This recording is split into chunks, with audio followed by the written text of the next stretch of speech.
You ever get the feeling that investing is just for Wall Street pros or for people who are already rich? Well, a lot of us feel that way. But what if I told you the biggest risk isn't actually in the market, but in sitting on the sidelines? In this explainer, we're going to tackle some of those big fears head on and show you how a really simple, disciplined approach could be the key to your long-term financial confidence. So, let's start with this question. Has this ever popped into your head?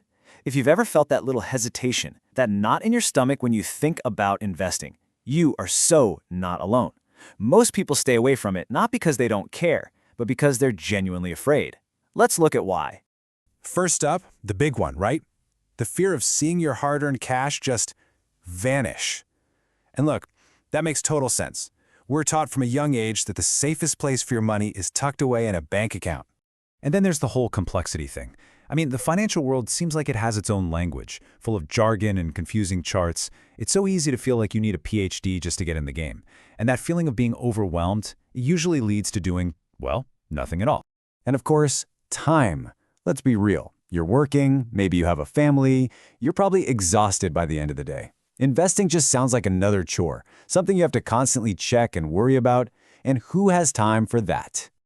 Okay, so all of those are completely valid feelings. But what if we've been looking at the problem from the wrong angle? It's time to reframe our thinking a bit. The goal isn't to get rid of risk completely. That's impossible. It's to understand the massive difference between the feeling of fear and the reality of manageable risk.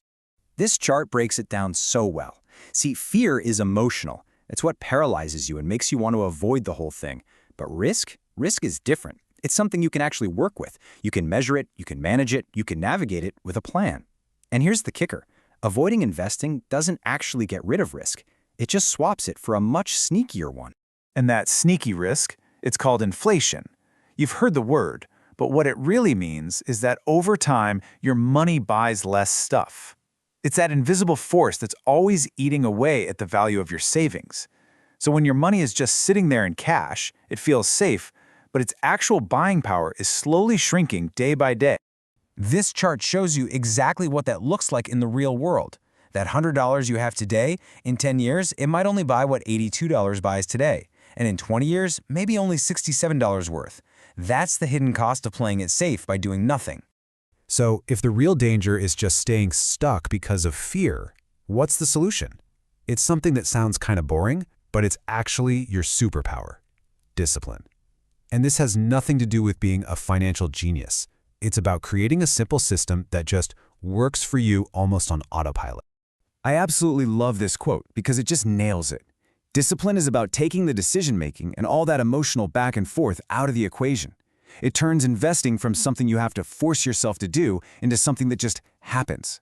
So how do you actually put that into practice? Well, a really powerful way to think about it is to treat your investments just like any other bill. Like your rent or your phone bill. Your paycheck comes in, an automatic transfer sends a set amount to your investment account, and then you just go on with your life. No drama, no second guessing. And the best part is, the tools to do this today are unbelievably easy to use. You can set this whole thing up right from your phone with apps that connect straight to your bank account. Plus, a lot of countries have these awesome tax-advantaged accounts that help your money grow even faster by lowering the taxes you have to pay on it. All right, so let's say you're on board. You're ready to be disciplined. But what in the world do you actually invest in? The great news is you do not need to be an expert. You just need a simple plan you can actually stick to. So, here's a really simple but powerful strategy to get you started. Put about 80% of your money into what's called a broad index fund. Think of it like buying a tiny slice of hundreds of the biggest companies all at once. It automatically diversifies your money, which just means you're spreading out the risk. Then, with the other 20%, you can pick a few individual companies you actually know and use. So what could that 20% look like? Well, think about the products you use every single day. Companies like Apple or Microsoft or even Coca-Cola. Investing in brands you're already familiar with can make the whole process feel way less intimidating, and it gives you a real connection to what you own. Okay, but this is the question that stops so many people cold. You've set up your plan, everything's automated, and then, bam! The news is screaming about a market crash. What do you do then?